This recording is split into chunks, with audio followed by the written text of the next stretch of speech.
नमस्कार मित्रों, स्वागत है आपका आपके अपने चैनल हिंदू धर्म ग्रंथ में। मित्रों, एक बात कभी न कभी हमारे जीवन में हम अवश्य सोचते हैं और वो ये है कि भाग्य बड़ा है या कर्म। हमारे जीवन में ऐसे अनेकों अवसर आते हैं जो हमें ये सोचने पर विवश कर देते हैं कि भाग्य और कर्म में से बड़ा कौन है। तो आइए आज मैं आपको एक बड़ी ही मज़ेदार कहानी सुनाता हूँ। एक बार दो मित्र थे जिसमें एक भाग्य को बलवान मानता था और दूसरा कर्म को ही सब कुछ समझता था।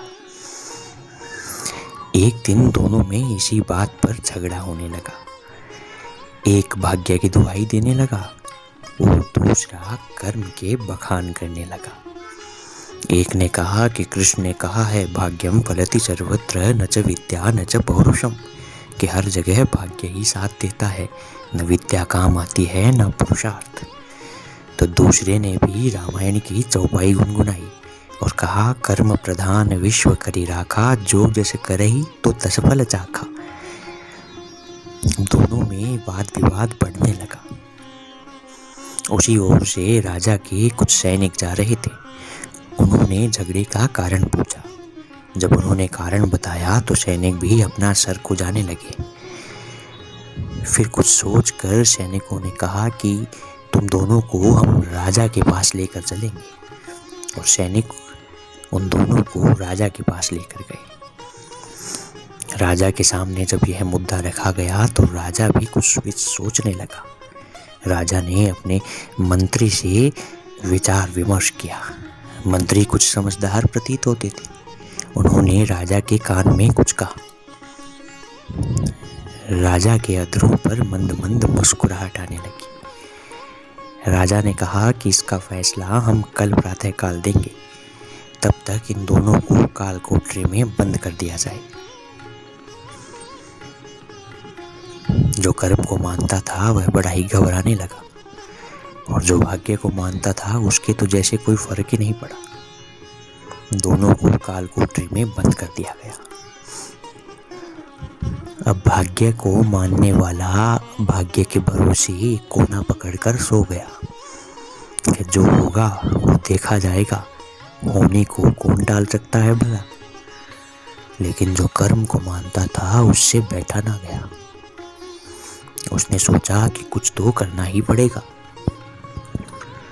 उस अंधेरी काल कोठरी में वो धीरे धीरे इधर उधर हाथ घुमाकर जैसे तैसे चलने लगा और चलते चलते उसके पांव पर एक ठोकर लगी। वो जैसे ही नीचे गिरा उसके हाथ में एक दिया सलाई यानी कि माचिस हाथ लगी। वह बड़ा खुश हुआ। उसने माचिस जलाई तो देखा सामने दिया भी पड़ा था। अब उसने दीपक को जलाया।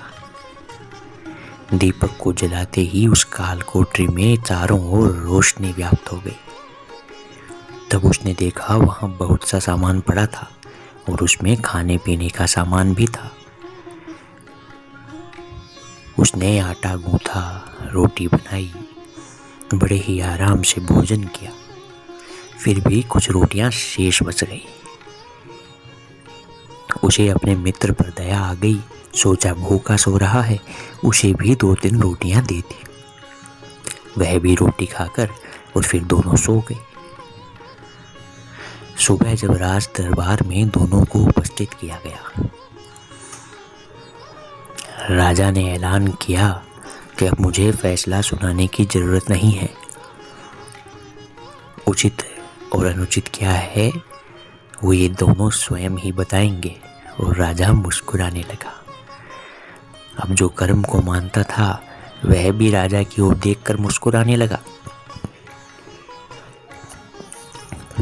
उसने कहा, महाराज, रात को आपने बंद किया, फिर मैंने कर्म किया, मेहनत की, मुझे माचिस मिली, दीपक मिला, खाने का सामान मिला, मैंने खाना बनाया और अपनी क्षुधा को शांत किया।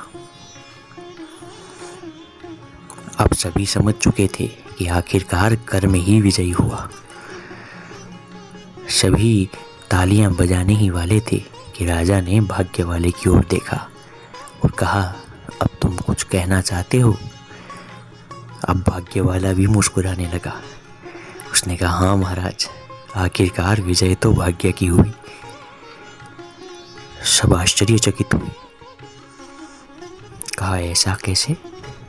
तो उसने कहा, महाराज, मैं तो भाग्य के भरोसे सो गया था। अब मेरे मित्र को मुझ पर दया आई और उसने रोटी खिलाई, तो मुझे तो जो कुछ मिला वो मेरे भाग्य से ही मिला। अब विवाद वहीं का वहीं आकर उलझ गया कि आखिर दोनों में से विजयी कौन हुआ। मित्रों, भाग्य या कर्म में से वास्तविकता में कौन बड़ा है, इसका विश्लेषण हम फिर कभी किसी वीडियो में करेंगे। लेकिन तब तक के लिए आपने इस कहानी से क्या समझा, कमेंट बॉक्स में ज़रूर लिखें। वीडियो को लाइक और शेयर करें और ऐसे ही मज़ेदार वीडियो पाने के लिए चैनल को अभी के अभी सब्सक्राइब करें। धन्यवाद।